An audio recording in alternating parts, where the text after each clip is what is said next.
today we are talking to Alexis N, yeah, Very good. Uh-huh. um, who is an actor, a filmmaker, and a teacher. And actually, the way I got to know her was that I was looking for another Donkey Kong documentary movie, and she did the Dr. Kong movie. And yeah, well, and that is how I got to know about her. And yeah, well, so tell us a bit about how you actually got the idea of making the Dr. Kong movie of Hank Chien, I think was his name, Uh-huh. who did one of those world records in 2010 and 2011. I mean that's quite special. Um, has it anything to do with the fact that there was earlier movie about that, about Billy I had, Mitchell and Steve Wiebe?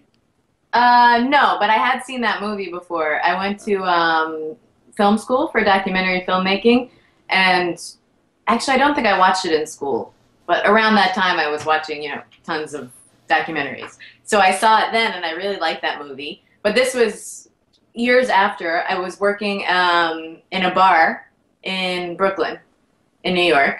And Hank used to come in every week on my shift when I was working, and he would come in after work, and he was wearing scrubs, and we became friends. And I would ask him questions about his plastic surgeries. He's a plastic surgeon and that sort of stuff. And in college, I was pre-med, so I was kind of, asking him all of these questions to see if I still knew my stuff, my biology stuff. And we became friends. He's a great guy. I really like him. And I had this idea to do a documentary about several of the characters who would come into that bar. Sort of a little bit of a flavor of the neighborhood through the bar being the centerpiece, really. And I decided to start with Hank. Because we were friendly and it was the easiest one to start with. So I started following him around, and we went to some video game conventions and stuff. And then shortly thereafter, he broke the world record. So it wasn't, hard. A lot of times when you make documentaries, you have an idea for something, and then somewhere along the line, you're following a character, something happens, and it becomes something else. So that's what happens with this. That's what happened with this. I just decided to make a movie about him. So the bar documentary actually changed into a documentary about this world record chasing thing. Yeah. And I think it's called a short movie because it's 18 minutes or something, right? Yeah, and you even sent it to me. Right. Oh, there we go. Yeah, really very nice. Um, Interestingly, the documentary is a bit different because it's not about challenging with other people. You more concentrate on the character, how his life changed, and how this geekiness hobby even made his life better. You made this statement in the movie that why would you get a high score in a video game because girls are not interested in that, and he would say, well, I'm doing that so I can get a girlfriend. So that was actually a very nice point. So you picked up this social aspect of video gamers, kind of. I think so. One of the things that interests me about in life is how people form communities and sort of have little families that aren't blood families, but families within these communities. And I think what's so nice to me about the video game world, and I don't play video games. I don't know anything. I still can't play Donkey Kong, although Hank has tried to teach me many times. But one of the things that I think is so nice is that everyone has these common interests, and they really band together because of it. And you have all of these, people to call your family. And I think every documentary project that I've worked on, if I try to find some similarity in them, it's this sense of community. So, was that one of your goals, I guess, of the movie? Or was there any goal at all? I mean, did you want to show something to the people, like when people saw that movie, that certain attitude would change, or certain stereotype or I thought? think what I also another thing that I enjoy doing that maybe I was trying to do with this movie is giving people a little in-depth glimpse into someone's world that they normally wouldn't get a chance to be inside. So it was more what I wanted to do was show Hank and why this was important to him and what his world is like. Um, and people who might just read a story about him or not have any idea who he is or have never heard of gaming even could possibly be interested because he's such a character, and we all have these sort of common things in us, and it doesn't have to be someone who's interested in video games. Like someone who's interested in, something totally different can understand why you'd want to meet girls or why you want to be really the best at something or you'd want to have your 15 minutes of fame, which I think for him has spread a little bit longer than 15 minutes, but yeah. Yeah, well, so you are talking about the general public awareness, right? And since you are not a gamer yourself, you are your own customer in this kind of Right. example, right? Yeah. So it's from this perspective, what would a person find interesting about this movie who has no idea about video games at all? Maybe at least played a bit of Tetris, Right. because I guess that's the thing most people actually did. They played at least a bit of Tetris. My mom played Tetris and loved it. I mean, that's like the universal Yeah. game. But Donkey Kong, well, is not really so universal because it's also a bit hard, I guess. Yeah, well, but how did you actually start becoming a documentary filmmaker? Um, I had been acting for many years, and I was becoming uh, frustrated with the lack of control over projects. You can't just decide one day, oh, I want to be in my own movie or what, And so I started getting um, less interested in that and more interested in making my own projects. And I've always really loved people. And again, this idea of getting a glimpse into someone's world that I wouldn't normally get to know. Um, so I started making some of my own projects, and then I went back to school um, to study documentary filmmaking. And then, yeah, I've been doing it since then. So you originally started out as an actor, Mm-hmm. and why did you become an actor? Um, Actually, oh, I don't know. Why did I? Well, when I was younger, I used to do it a lot in a community theater by my house, and I just always loved it. I loved being able to escape into a different. It's kind of probably the same thing that I'm talking about with documentaries, escaping into someone else's world and getting a glimpse of that. There's a similar sort of feeling when you're acting in something. You pretend that you're in some other world. Um, so it's probably the same thing, really, that I liked about that. so you didn't really want to be famous, like a famous Hollywood star or something. That Actually, was not your idea. I don't think that ever really appealed to me because I wouldn't want to walk down the street and not be able to, interact with the public or anything. But I guess it's hard to be ambitious as an actor and then not want to be famous. There's some sort of hand in hand, that goes with that. So, maybe that's why I wasn't successful. I don't know. Well, interestingly, there's a lot of things floating around since you make that documentary movie about Dr. Kong. You were interviewed a lot, but only by text. I didn't find any video interview or something. No, yeah, That's the first time, right? yeah. I It is. see. Interesting, interesting. Yeah. Um, well, speaking about the documentaries, I saw you made a lot of special ones that are kind of what I've never heard of before. I think on your homepage, yeah, you did a Super 8 movie about death or something of your parents, and you even write on your homepage that you are fascinated about death since your childhood. That's really very, very unique topic, I would say. Yeah, do you think so? I think, yeah, I guess so. Maybe it is. I think that, are you not interested in it? Well, You of know? course I am. Yeah. Otherwise, I wouldn't ask you. No. I'm interested about what makes you wanting to go into this topic. I mean, isn't it a topic that people usually try to push, well, in front of them, far distant as long as possible? Um,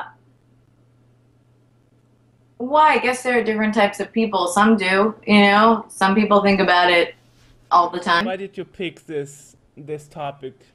Well, it's funny that I haven't even looked at that movie in a very, very long time, that little Super 8 thing that I did. So it's funny, I wasn't expecting you to ask me about it. I don't know, it's just always something that I've been fascinated with, that one day your life is over and that's it. You know, you just cease to exist. Hmm. I I don't know if I can explain it any more than that. Well, it's there are different ways of expressing thoughts, I guess, and of handling this. I mean, you know, I know somebody from my family who was preparing to die for no reason for 35 years, and now she's 86, and she's still like, why I'm still alive and so on. For no reason, she is considerably healthy, you know. So I think isn't it kind of I don't know, a waste of thought? I mean, thinking for so long of how to die and when, and you are Oh yeah, occupying yourself maybe, but I don't. for so many years, you know? Yeah, maybe that is, but maybe it helps someone in the end with coming to that conclusion that it's just going to be over. You know, to think about it, I feel like we all sort of process these things in different ways. You know, I wouldn't say that I think about it all the time and have been totally consumed by it, but it's definitely one of my interests how people view the end of their life. You know, right now I'm working in TV now, so I have a documentary series for a TV station in New York called Neighborhood Slice that I started with my filmmaking partner. And they're 30-minute documentaries, and each one focuses on a different neighborhood in New York with 3 or 4 different characters. And they're all people who have been there for 30, 40, 50 years in the same neighborhood. So most of them are old. Uh, and a lot of the 80 or even 90-year-olds have no concern about their death, really. You know, a couple of them do. But a lot of them don't think about it and are really happy in their life right now. That was my question. Isn't it better to not think about it and be happier because you don't know what's going on? Yeah, I don't know. I think that's such a personal thing. It's hard to say. Hmm. You know, Okay. depends on the person, really. So in the end, you at least are prepared yourself in a way. Oh no, I wouldn't think that. I don't think. I'm sure I could be 100 years old and not be prepared. I don't think I would be the type of person that would be Okay, interesting, ever prepared. interesting. Yeah. You know, but that's maybe why I'm interested in thinking about it and talking about it, and hearing other people's takes on it, because I don't think that would ever be ready for it. I see. I see. It's interesting. Yeah, well, I mean, you say you wondered that I pick it up, but I did my research around. I saw you do tons of stuff. It's interesting. You also do a lot with kids and teaching filmmaking and social projects. and a lot about that too, I saw. Yeah. Um, well, so tell me a bit about your other projects, like the Um, socials thing you do, and been teaching at this nonprofit in New York called the Teak Fellowship for the past 7 years, I think. This is my seventh year, I think. And I teach a program there called Human Rights Through Art, which has now sort of morphed into mostly documentary filmmaking. Um, so I have a group of 12-year-olds, and I show them lots of documentaries, and we learn filmmaking tools and techniques and stuff like that, and sort of explore different social issues through watching the movies. And then after a semester of doing that, they make their own movies. So the kids choose what topics interest them. And then they make their own movies. So I sort of supervise them in that. so you like the social aspect, I guess. Otherwise, you wouldn't work for a non-profit company. Right, but they do pay me. It's a job. I see. So you have a um, couple of jobs. You are doing this kids, at yeah. Teak, then you are acting, then I you are don't doing your own. haven't acted in maybe 10 years. But You yeah, haven't. no, Okay. no, I haven't done anything in about 10 years. Since I went to graduate school for filmmaking, yeah. Well, So I was just looking at the Internet Movie Database, and it says actor, right, director, that's from a long, long time ago. That's, yeah. an But I, an early picture too. yeah. Yeah. Mhm. What do you want to say? Sorry. I wouldn't call myself an actor, really. Anyway. Okay. Do you actually plan to maybe become an actor again? I mean, being active as an active actor? Um, I still pay my union dues, so maybe, but I don't have any plans for it. I don't think so. Okay. Well, you did a lot of other documentaries I saw about birds race and so on, I think. Yeah, I made a movie called Coney Island's for the Birds. It's about a father and son pigeon racing team from Coney Island, um, and about the sport of pigeon racing, which is really fun and funny at the same time. And that was before I made Dr. Kong. Um, Okay, and which direction you want to go for the future? well, I've been working on this project, Neighborhood Slice, that I was telling you about now, so that's been taking up most of my time.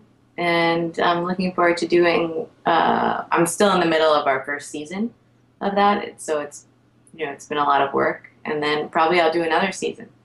So continuing to explore different neighborhoods in New York and meet different characters here and that sort of thing. Is there a page for that where people can look it up? Uh-huh. It's neighborhoodslice.com. Slice like a slice of pie. Okay. I also saw that you attended it, at least it says in the profile, you attended a lot of international film festivals too with your documentaries, right?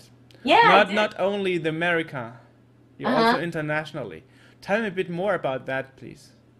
Dr. Kong, I went to a film festival in Leuven in Belgium with that. I think that was the only one outside of America. The rest of them were in the States. But that was fun. I had a really good time. It was nice. Ah, yeah. Well, it's interesting. So you are really picking special topics. I think that's really unique. Do you try to or do you plan to make I don't know, an ordinary topic documentary? I don't know, something like anybody else would do, or do you like to do always a little special one? Stand out of the crowd and doing your own thing. I think the one that I'm doing now, the one that I'm working on now, and I've been working on for the past couple of years, Neighborhood Slice, is pretty normal. I mean, they're not normal because I think they're not boring normal, but they're just normal everyday people. So it's hearing stories from someone that you'd pass on the street and you wouldn't think much about, or you wouldn't think to talk to. Um, so yeah, I think that's what I am doing that now.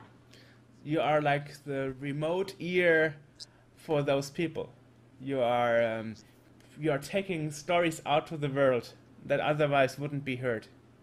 Yeah, I think it's sort of like my partner and I like to think of it as an oral history project, but in video form. So sort of collecting stories from an older generation of their lives and about how the city used to be, so that they can be shared with the newer generation.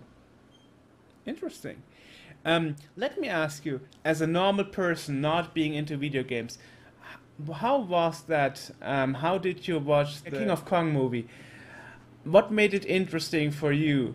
I mean, I try to imagine what a normal, not being into video games person likes about the movie. I like all sorts of documentaries. So I've watched documentaries about tons of different things. I liked the competition. I like the characters. I mean, I've met Steve Wiebe and Billy Mitchell. Yeah.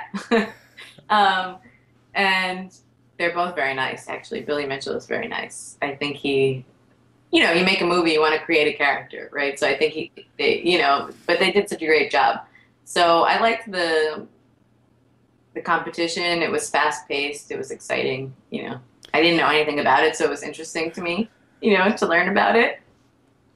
I didn't know either. I just saw it in a magazine mentioned. I was like, oh, well, this sounds like an interesting movie. Uh-huh. Of course, I played Donkey Kong. You can see yeah, it's an Yeah. arcade machine, yeah. Is it one of the ones that can play lots of different? Yes, you can exchange the boards and you can play basically any game you want. Yeah, right. So how did you get into games? Always? Me, me. Oh, that's interesting because it was my grandfather actually that gave me a Commodore 64 in 1900 when I was 8.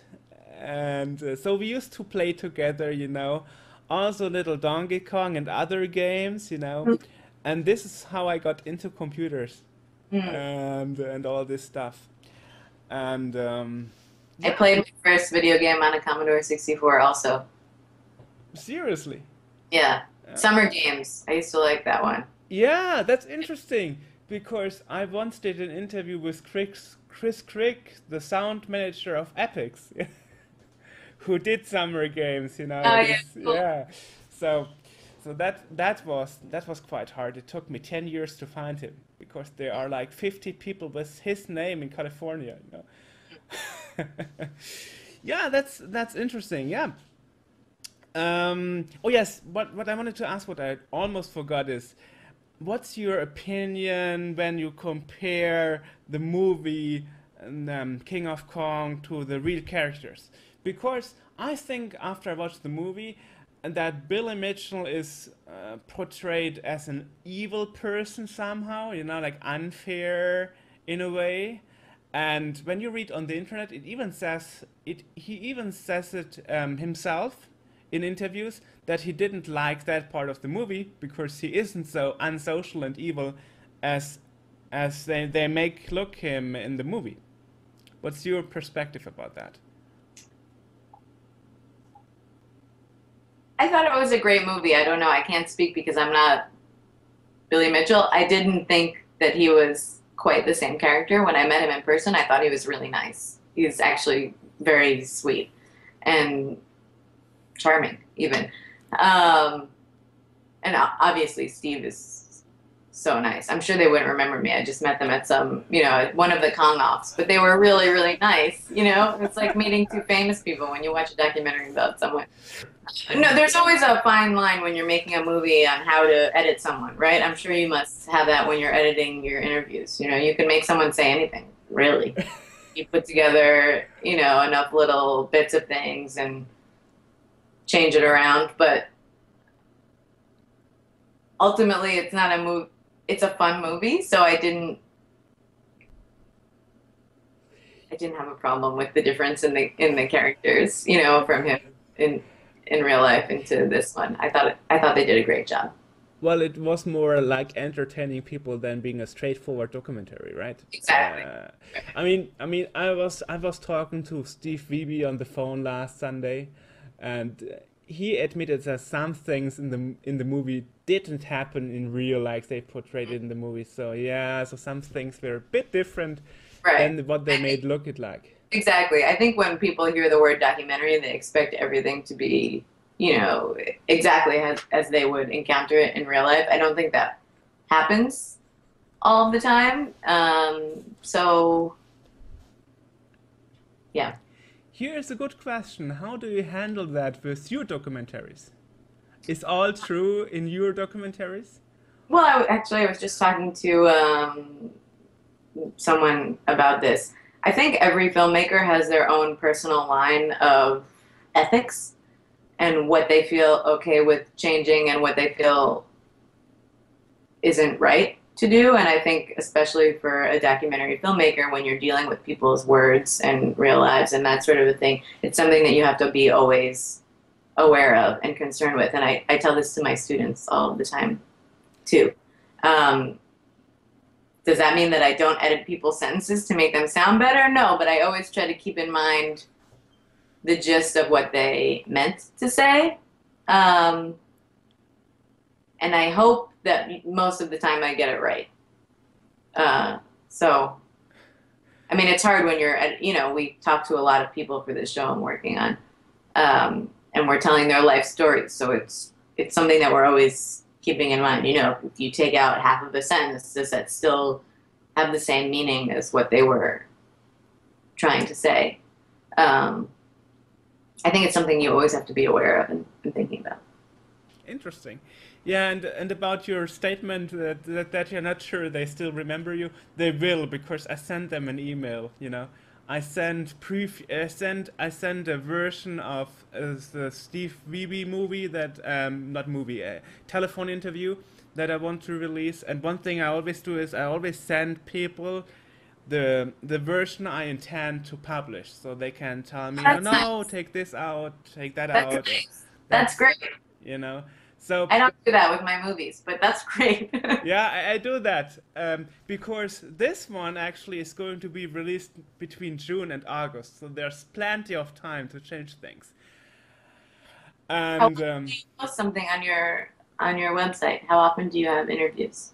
Once a month? well, the thing is, I don't know if you checked out my website, but Yes, I looked at it. yeah, so Yep, so it's nice. but what it basically is it's a magazine published on diskette for the Commodore 64 and we released two issues per year, so one winter and one summer issue.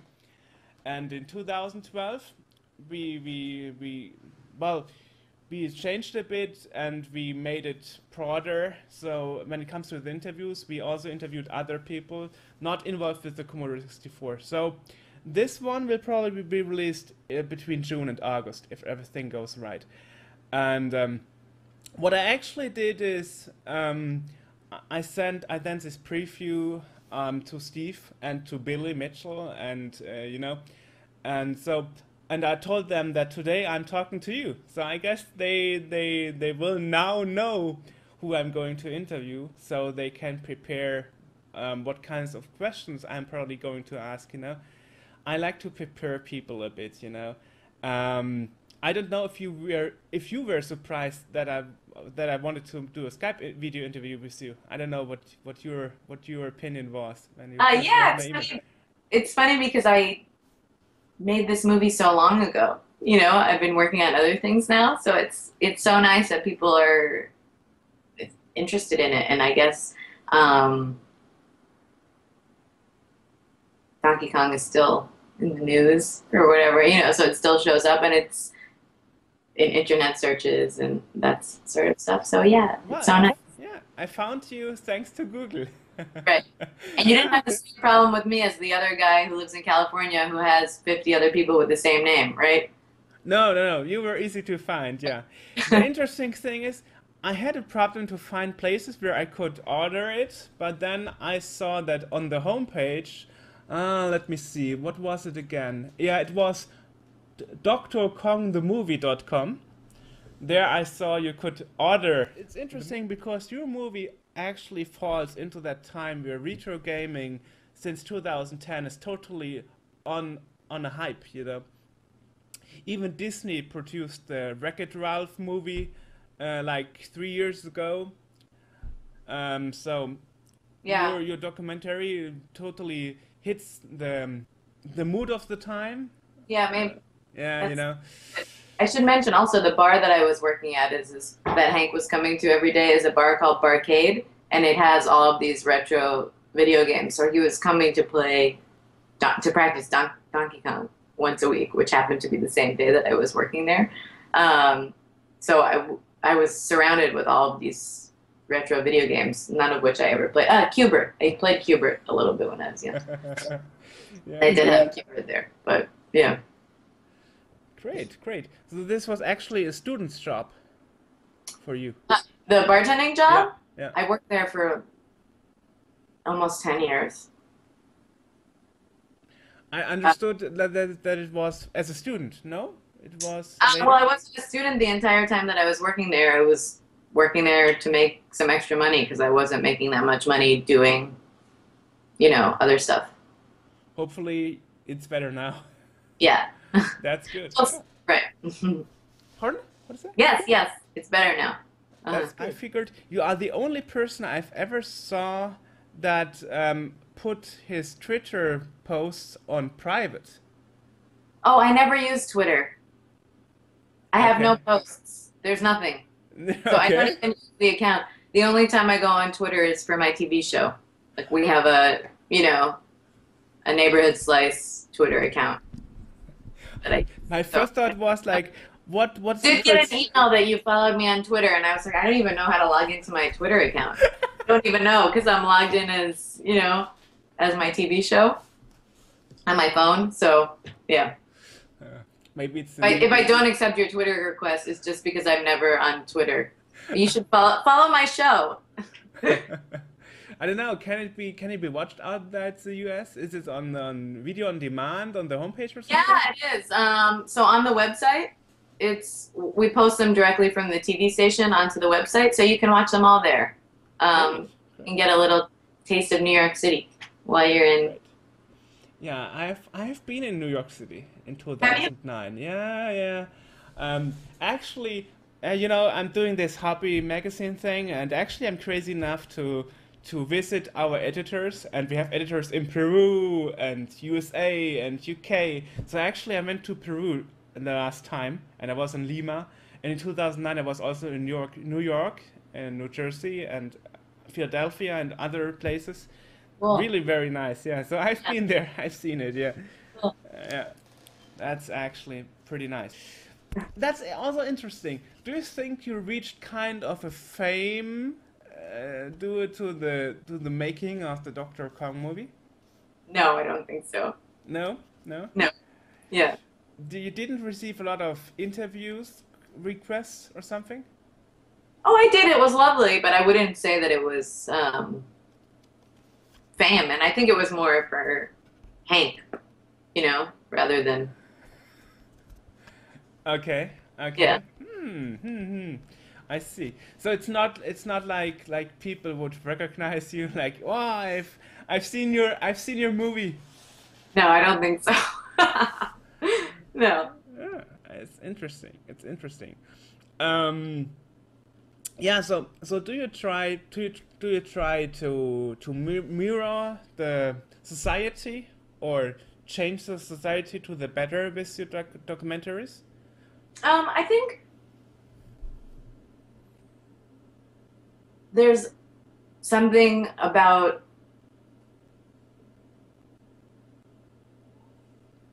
Tough question. Sorry. no, it's a good question. I think there's something about getting to know, as I was talking about, getting to know people that you wouldn't normally come into contact with. I think there's something about those sort of shared stories that better society. How much a better society? I don't know. Is it cleaning up the oceans? Is it fixing global warming? No, but I think that there's something really important about that sort of connection um, between people, either within the same city as I'm working on now, or globally when someone watches a story about someone across the world. That sort of human connection, I think, to me, it matters. Um, And the reason it matters is because because it matters to you, you decided to not be a filmmaker for normal Hollywood action movies or something, right? well, I think that you can do that with fiction film as well. I just was more interested in, I became more interested in telling real people's stories. But I certainly think that you can have the same sort of impact working in fiction film as well. You tell stories and you move people, hopefully. I think Star Trek changed a lot of things. I I read constantly that Star Trek broke a lot of taboos. The first black female actor with a starring role. One of the main actor, the first gay kiss. I don't know. Mm. Such kind of things. So I think that Star Trek maybe changed the society in this aspect because Maybe I there's don't know anything about it, but it sounds like it. If those, yeah, it's different times. right. I don't know how it was for you, but me as a person who loves video games and computer and so on, and I grew up in the 80s and 90s just like you. You're not that much older compared to me. Not anymore, because I just had a birthday last week. So I remember from my childhood that in the 80s and 90s, if you were into video games, you were kind of separated. Like, let this geek alone. You know, he's unsocial, probably separated, not really having a lot of normal friends, only those geek friends. And when I look at the nowadays society, like 20, 30 years later, it seems to have changed because nowadays There's video the internet. gaming, yeah, Right. it's the internet, and nowadays also video games are a multi-million dollar industry, bigger than the film than the movie industry and the music industry together. So I don't know how it was for your childhood. Do you also think that it changed in a way? Yeah, I think it has also, again, I still don't play any games, so I don't know about them, but I do know that the money is there. I meant, what was your perspective in your childhood concerning the image of video gaming? Um, That was my question about, basically. I guess I had friends who played video games. I didn't have any friends who were obsessed with playing video games. So the typical, as you were just saying, like the typical nerd who was playing video games, I didn't grow up with that idea of it. I think it wasn't until I watched movies where I realized that was some people's perception of that, or that existed or whatever. Now I think also, there is this multi-billion-dollar industry as you're talking about, but also now you don't have the same isolation with someone who could be considered a nerd when they're younger, or someone who's just weird because they're into something that no one else they know in their small town is into, because you can go online and you can discover that same kid, or that you can discover the version of you in this city and this town and this town and this town all over the world, and you can sort of form your own community online and maybe not feel as ostracized or weird as you would, you know. That's interesting because at the beginning of the interview we mentioned you like to make documentaries about societies in the society, like little communities in a special society. So being in the community of video games is one thing, but don't you think it's dangerous maybe when you look at things like Second Life, where people actually have a second life in the computer rather than their own life. I'm not going to say that I think it's dangerous because I don't know that much about it. I think it's fascinating, and I'd like to know more about it. But potentially, yes, I agree with you. But I don't know enough about it to really give you my opinion. I've only been in Second Life once. I had some class in grad school where we had to all meet in Second Life. And it's crazy. It's crazy. You know, the people who knew what they were doing had all of these crazy looking avatars and money there and all of this stuff, you know. I did not. I had a very boring looking avatar because I didn't know how to do it. Okay, you're boring living in Second Life, yeah. Right, exactly. Or World of Warcraft, for example. Is it the same? I don't know anything about World of Warcraft. Well, it's a massive online playing role gaming thing. It's really okay, I see. That's interesting. So at least you have heard about Second Life. It was cool, actually. We went to an art exhibit in Second Life. A what? An art exhibit. The teacher took us to an art exhibit there. Ah, okay. There was some sort of installation that had sound, and it was really cool. I mean, it was years ago. I can't really remember, but I remember thinking it was really cool looking.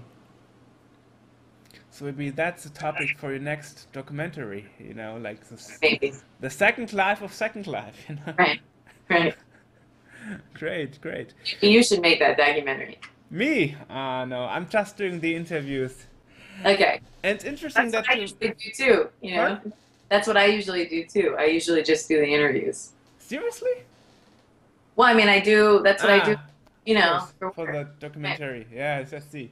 Yeah, I forgot, of course, when you let people tell their stories to you, you do kind of interviewing them, of course, too. Yeah, that makes sense. So you are not really much interviewed yourself. You rather interview the people instead of being interviewed. I see. Oh yeah. So what do you actually plan to do after that current show with the New York stories? Do you have any other things? So we're finishing this season in May. I'm going to take a break for a month, and then I think going to start in a new season, which will be another year, I think. I'm not sure what I'll do after that. We'll see. I remember the question I wanted to ask. You spoke about well, end of life and aging and so on, and even made a Super 8 movie about it. It's interesting because when I interview people that invented, for example, the mobile phone and so on, they are over 80 and sometimes or almost 80 or even over 90, you know. The inventor of home video gaming was 91 when I interviewed him last year, and they are still ongoing. They are not saying like, oh, I'm going into pension, I stop what I do. And I see this a lot in the movie documentary business too. People act or make movies till they die. This is pretty interesting that they do this for a lifetime.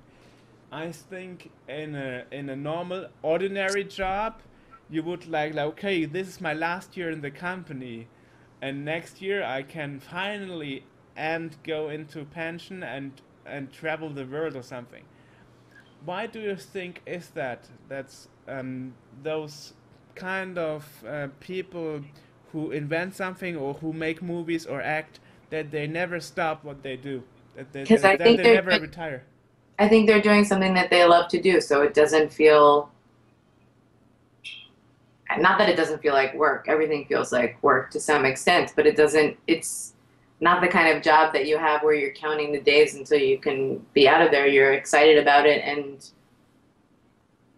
you love it.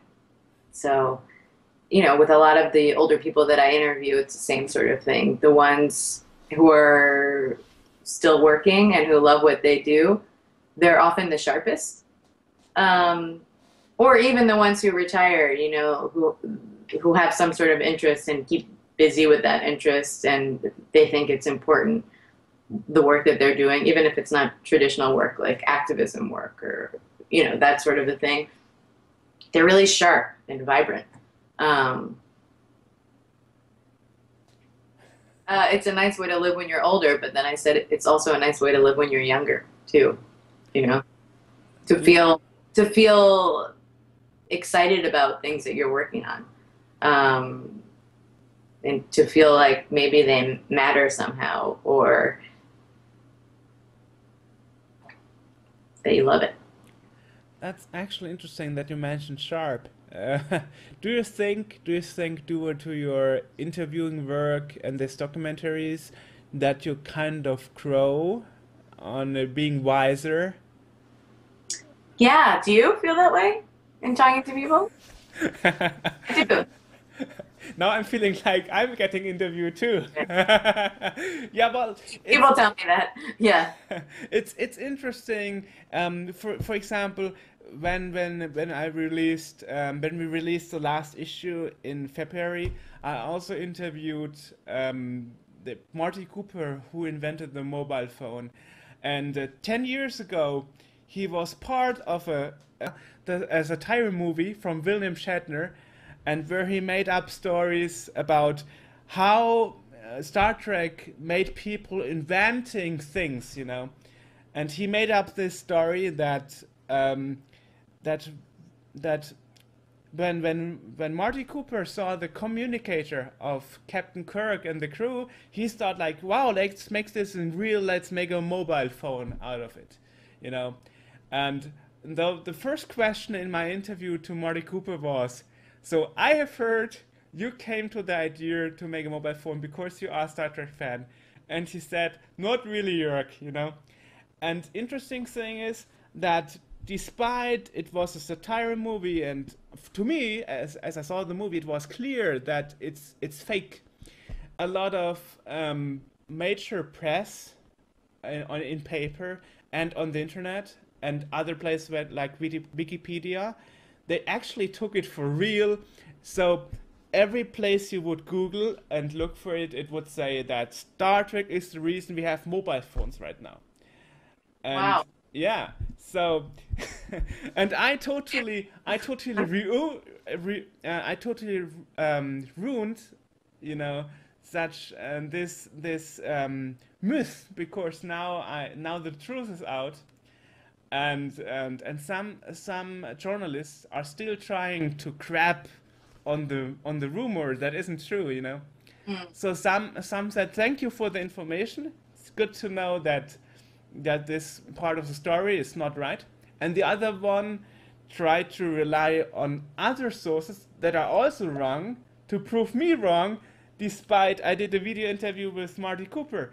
So it's interesting to see how journalists react when what they write is not true anymore. Yeah. Because there are new facts. So yes, I think it makes me wiser. And it's also great that I was able to preserve history of how the mobile phone was invented. I don't know, how do you plan your interviews? I mean, do you make a list of questions to ask and then or in a time limit? Or do you let people Uh, talk like forever? well, the editor doesn't like it when I let people talk forever, so I don't let people talk forever. I make some questions, but then I sort of have a general idea of what we need for the show.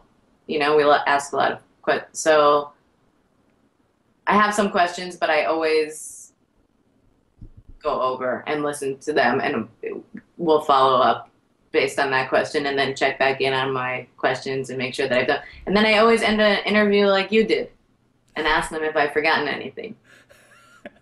Always. I tell my students to do that too. It's Great. good. It's the best question because they know more than you do, right? Yeah. The person Uh, you're talking to. So yeah. and if we go longer after that, it's not my fault anymore. Right. That's great. That's a trick, yeah. Mhm. Yeah, well, it's interesting. Well, so when you interview those people, do you actually interview them twice? Interview them first about what they have to share, and then interview them a second time to actually record the story, or how do you actually? Oh, I see what you're asking. Sometimes my partner and I will call them on the phone and talk to them on the phone first. And sometimes we go and meet them, but we wouldn't do a full interview. Just maybe a couple of questions to see if they'd be right for the project. I don't usually do a full interview before I would record it, because I think sometimes you can edit whatever you're videotaping anyway. So sometimes you get the best response the first time you ask it. That's interesting. So you try not to let people repeat the same thing a second time, because then also the answer would be different. To ask them to repeat themselves, because I laugh during the answer, or they didn't say it the right way that I know we can edit it, that sort of a thing. But oh, seriously? Yeah. Well, I mean, during those interviews on Skype, I really don't bother so much how well I can edit it first afterwards. But then my case is a bit different, because I'm not trying to make it entertaining for television, I guess, which is different here. Yeah. And I guess also with the Dr. Kong movie, you also try to think about what would find people interesting. Mm-hmm. Actually, I saw a lot of comments on the movie that were saying, "I want to know more about Hank. Make a second, longer movie of the first one. That's a funny. part 2." Yeah. No? Yes? I don't think so. Maybe someday. I don't know. I'm sure we'd have fun. It would be fun to hang out with him. Again, because I don't see him that much anymore. We used to see each other quite a bit. But I don't think there's nothing like that in the works. Okay, well, maybe surprise us in 10 years or something. Right. Maybe. All right. Okay, so thank you again. Yeah, nice to meet you. Thank you. Nice to meet you too. It was very great. So, thank you, and good luck for your future projects. Okay? Thank you. You yeah, too. bye. Bye. So, today we are talking to Walter Day. Hello, Walter. Hello, Joerg. So, you are known for being a pioneer in scores keeping for video games, actually. Yes, in 1981 I opened up a video game arcade. Try breaking the world record on Donkey Kong. Okay, well, okay, let's see. How did I get into gaming? Well, first, I was born in 1974, so I was actually a little bit young for the classic arcade gaming era. When in the early 80s, I have no time for anything else. No, I've been a television tech engineer, first a technician, engineer for many, many years. I'm 91 years old, still work, still crank out new toys and games.